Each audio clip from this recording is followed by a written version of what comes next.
معزز دوستو، آج 7 جنوری 2024 بروز اتوار ہے اور میں یہاں پشاور میں فضلائے کرام کی دستار بندی کی اس کانفرنس میں ہمارے محترم مولانا عبدالحق سرحدی کی دعوت پرخلوص پر آپ کی خدمت میں موجود ہوں۔ میرے ساتھیوں، میں تاخیر سے آیا تو کوئی وجہ تاخیر بھی تھی۔ آج 2024 کا 7واں دن ہے۔ میرے ضلع ڈیرہ اسماعیل خان نے آج تک اس سال میں سورج نہیں دیکھا۔ اتنی شدید سردی کہ پچھلے کئی سالوں کے ریکارڈ ٹوٹ گئے ہیں۔ اتنے بادل، دھند، غبار کہ اس کا میں شاید بالکل ہائی لیول کا ریکارڈ آپ کے سامنے رکھوں۔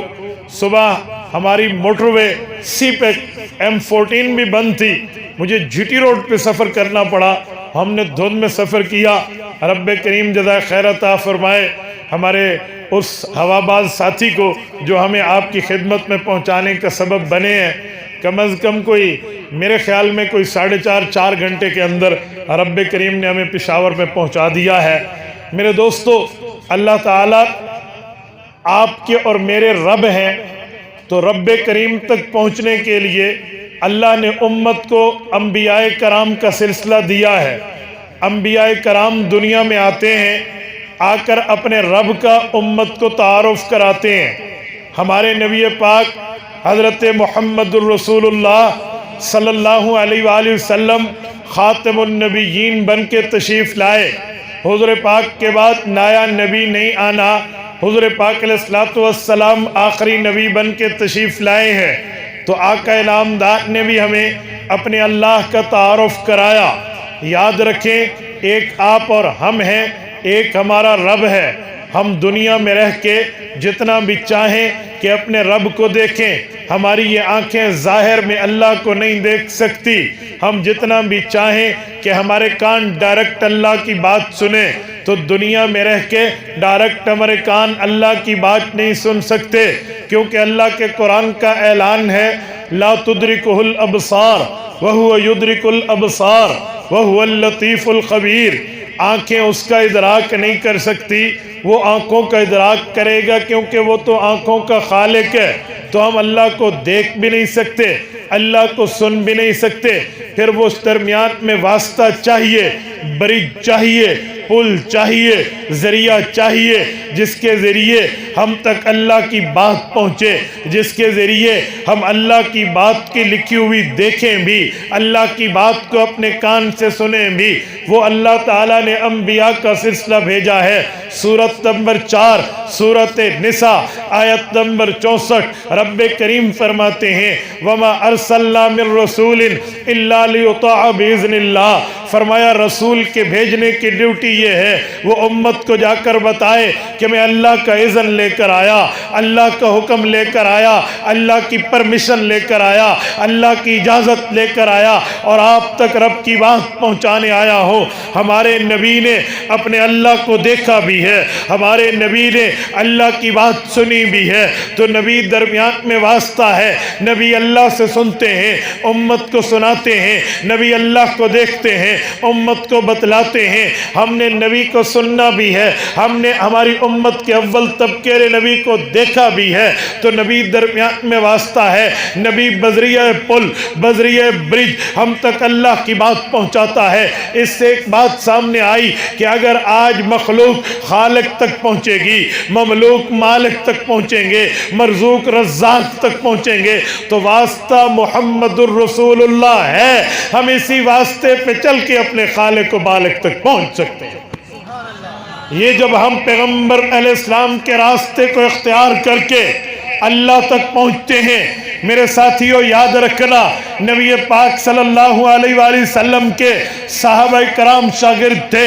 اللہ کے رسول نے اپنے شاگردوں کو اکٹھا کیا۔ رسالت مآب علیہ السلام نے ٹیم ورک کیا ہے، پیپر ورک کیا ہے، گراؤنڈ ورک کیا ہے، ہوم ورک کیا ہے امت بنانے کے لیے۔ جب پیغمبر علیہ السلام نے یہ تمام ورک کیے ہیں، پھر صحابہ کرام کرام کو علوم دیے ہیں، صحابہ کو فیوز دیے ہیں، تو پیغمبر کے صحابہ صاحب الفضیلت بھی ہیں اور صاحبان اہل بھی ہیں، صاحب اہلیت بھی ہیں۔ انہوں نے نبی سے دین کو سیکھا، دنیا تک پہنچایا ہے۔ اللہ کا قرآن کہتا ہے وَكَانُوا أَحَقَّ بِهَا بَأَهْلَهَا، رسول اللہ کے صحابہ حقدار بھی علم کے تھے، حضور پاک کے صحابہ اہلیت بھی رکھتے تھے، حضور پاک نے صحابہ کو پڑھایا، صحابہ نے امت کو بتایا۔ اللہ کا قرآن کہتا ہے رسول اللہ کے صحابہ کا کام کیا ہے؟ رب کریم نے فرمایا وَلَيُمَكِّنَنَّ لَهُمْ دِينَهُمُ الَّذِي ارْتَضَىٰ لَهُمْ وَلَيُبَدِّلَنَّهُمْ مِن بَعْدِ خَوْفِهِمْ أَمْنًا۔ صحابہ کا کام یہ ہے، انہوں نے نبی سے پڑھا ہے، امت کو پڑھانا ہے، نبی سے سمجھا ہے، امت کو سمجھانا ہے، نبی سے دین کے بہرور بنے ہیں، امت کو بہرور بنائیں گے اور اپنے ادوار حکومتوں میں اس دین کو مضبوط بھی کریں گے، پڑھائیں گے، سمجھائیں گے، امت کو لکھوائیں گے، امت کو بہرور کریں گے۔ پتہ چلا اللہ نے دین اتارا ہے، نبی نے دین مکمل کیا ہے، صحابہ نے دین پڑھا کے امت کو بھیجا ہے۔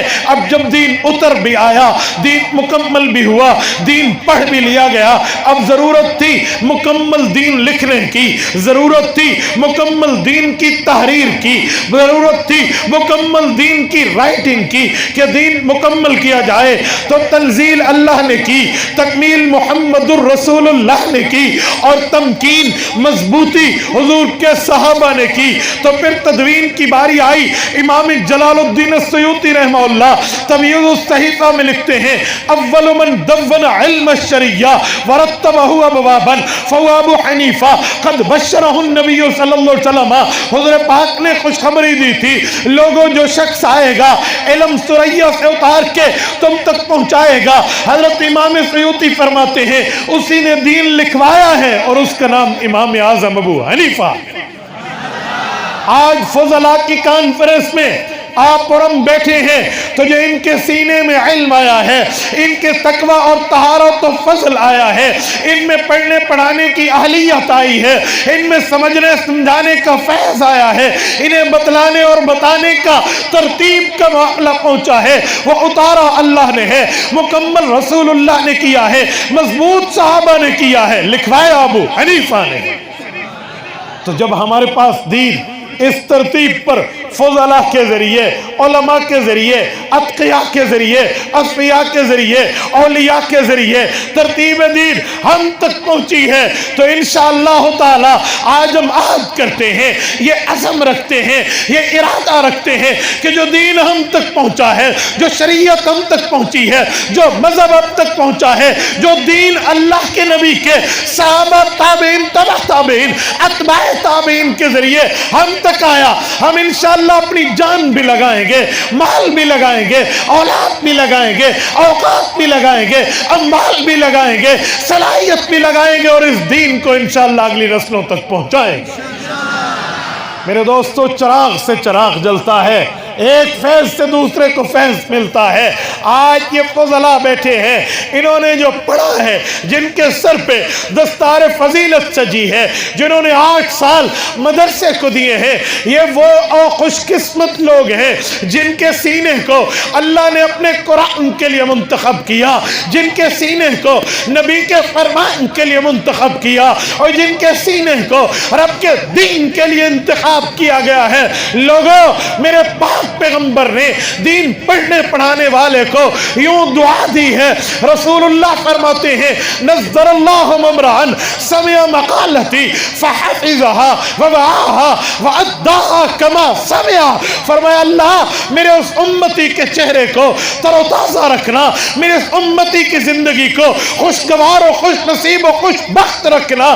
سمع مقالتی، جو میری حدیثیں سنتا ہے، ووعاها، اسے مضبوط رکھتا ہے، فحفظها، دماغ میں بٹھا کر ریوائز کر کے حفظ کر کے یاد کرتا ہے، وَأَدَّاهَا كَمَا سَمِعَ، اگلی نسلوں تک میرا پیغام لے کر میرا داعی بن کے، مبلغ بن کے، دین کا عالم بن کے، افتاء کا مفتی بن کے، حدیث کا محدث بن کے، تفسیر کا مفسر بن کے، فقہ کا فقیہ بن کے امت تک پہنچتا ہے اور میری باتیں، میرا پیغام شریعت کا اعلان پہنچاتا ہے۔ فرمایا فحفظها ووعاها وأداها كما سمع، جیسے مجھ سے سنا ویسے آگے سناتا ہے۔ نظر اللہ عمران، اللہ اس خوش نصیب کی زندگی کو خوش بخت بنا دے۔ علماء کی پشت پر محمد الرسول اللہ صلی اللہ علیہ وسلم کی دعائیں ہیں، علماء کی پشت پر رسالت مآب علیہ السلام کی دعائیں ہیں۔ میرے دوستو، علماء کی دربار پہ یہ تمام معاملات ہیں تو یہ رسالت مآب نے مانگا ہے اور ان فضلاء کے ذریعے پہنچا ہے۔ میرے ساتھیو جملہ سننا، آج یہ پروگرام ان فضلاء کی دستار بندی کے لیے عظمت صحابہ، ناموس رسالت کی بنیاد پہ ہے۔ تو میں ایک جملہ کہتا ہوں، ناموس رسالت کا مطلب رسول اللہ کی عزت، حضور پاک کا اکرام، حضور کا احترام، حضور کا مرتبہ، حضور کا درجہ، حضور کی حیثیت، حضور کی وحیوں کے اوپر ہم نے گفتگو کرنی ہے۔ پھر عظمت صحابہ کا معنی، جن خوش نصیبوں نے رسول اللہ سے دین سمجھا ہے، جن خوش نصیبوں نے رسول اللہ سے شریعت سمجھی ہے، ان کا مقام اور مرتبہ کیا ہے۔ توجہ رکھنا، میں ناموس رسالت کے اوپر اس جلسے کے عنوان پہ پہلی بات کرنے لگا ہوں کہ رسالت مآب کی، ناموس کی اہمیت کتنی ہے، حضور پاک صلی اللہ علیہ وسلم کے احترام کی وحیوں کتنی ہے، رسول اللہ کا مرتبہ کتنا ہے۔ یاد رکھنا، میرے پاک پیغمبر کو رب کریم نے وہ مرتبہ عطا فرمایا ہے کہ کوئی آدمی رسالت مآب علیہ السلام کے اوپر اعتراض کرے تو رب کریم فرماتے ہیں ان الذین یؤذون اللہ ورسولہ لعنہم اللہ فی الدنیا والآخرہ۔ اے نبی پہ اعتراض کرو گے لعنتی بنو گے، خدا پہ اعتراض کرو گے لعنتی بنو گے۔ اللہ کے قرآن نے پیغمبر پر اعتراض کرنا امت پہ حرام قرار دیا، پیغمبر پہ objection کرنا امت پہ منع قرار دیا۔ پیغمبر علیہ السلام کے ناموس کی عزت، ناموس کی حفاظت کی ہے، عزت کی حفاظت کی ہے۔ ہاں ہاں، میرے پاک پیغمبر کے ناموس کی عظمت کو سامنے رکھے تو رب کریم فرماتے ہیں اے لوگو، تم چاہتے ہو، تمہیں اللہ نے پیدا کیا، تم اپنے خالق کو خوش کرو، اپنے مالک کو خوش کرو، اور اللہ سے محبت کی بات کی دامن بھرنے والوں، قل ان کنتم تحبون اللہ، اگر تمہیں اللہ سے پیار چاہیے، اللہ سے محبت چاہیے، مودت چاہیے، یگانگت چاہیے، عقیدت چاہیے، پرمسرت زندگی چاہیے، تو اے لوگو، نبوت کے لیے رب کا اعلان ہے فاتبعونی، اتباع پیغمبر کی کرو، بات پیغمبر کی مانو، حکم پیغمبر کا مانو، بات تسلیم پیغمبر کی کرو، کیونکہ نبی کا درجہ یہ ہے، خدا کا اعلان ہے اطیعوا اللہ و اطیعوا الرسول، جہاں اللہ کی ماننی ہے وہاں رسول اللہ کی ماننی ہے۔ ہاں ہاں، نبوت کی ناموس کا مقام یہ ہے، رب نے سورۃ الحشر میں آپ کو مجھے بتایا ہے وما آتاکم الرسول فخذوہ وما نہاکم عنہ فانتہوا وما نہاکم عنہ فانتہوا۔ اے لوگو، نبی حکم کرے تو اپنے ماننا ہے، نبی روکے تو اپنے رکنا ہے۔ پتہ چلا ہم نے یہ نہیں کہنا حضور ہمیں قرآن پڑھ کے سنا دیں، اللہ قرآن میں کہے گا ہم تب مانیں گے، جی نہیں، امتی کا یہ مطالبہ نہیں ہو سکتا، مومن کا یہ ادعا نہیں ہو سکتا، حضور پہ ایمان لانے والے کی خواہش یہ نہیں ہو سکتی۔ حضور کی مرضی ہے وہ اللہ کا قرآن پڑھے، حضور کی مرضی ہے وہ اپنا فرمان سنا۔ حضور پاک علیہ السلام کی ناموس کی بات پر میں ایک جملہ آپ کی خدمت میں کہنے لگا ہوں، توجہ۔ رب کریم نے پیغمبر تو پیغمبر کے گھرانے کی ناموس کی بات فرمائی ہے۔ آج میں ایک مثال دینے لگا ہوں، آج جب بے پردہ عورت کو دیکھو تو وہ ایک جملہ کہتی ہوئے نظر آتی ہے کہ میں پردہ اس لیے نہیں کرتی، میں جدید زمانے کی ہوں، میں نے میڈیا سے انٹریکشن کرنا ہے، میں نے عوام میں جانا ہے، مجھے پردے کی ضرورت نہیں ہے۔ میں نے کہا نہیں، تو جدید زمانے کی ہو کر بھی اس قدامت پسند کافرانہ سوچ کی پرموٹر ہے، جو سوچ کافر دیتا ہے کہ عورت کی حیثیت نہیں ہے، ویلیو نہیں ہے، اور اسلام نے عورت کو اتنی عزت دی ہے۔ میں بات کر رہا تھا پیغمبر کے گھرانے کی عزت پہ، تو رب کریم نے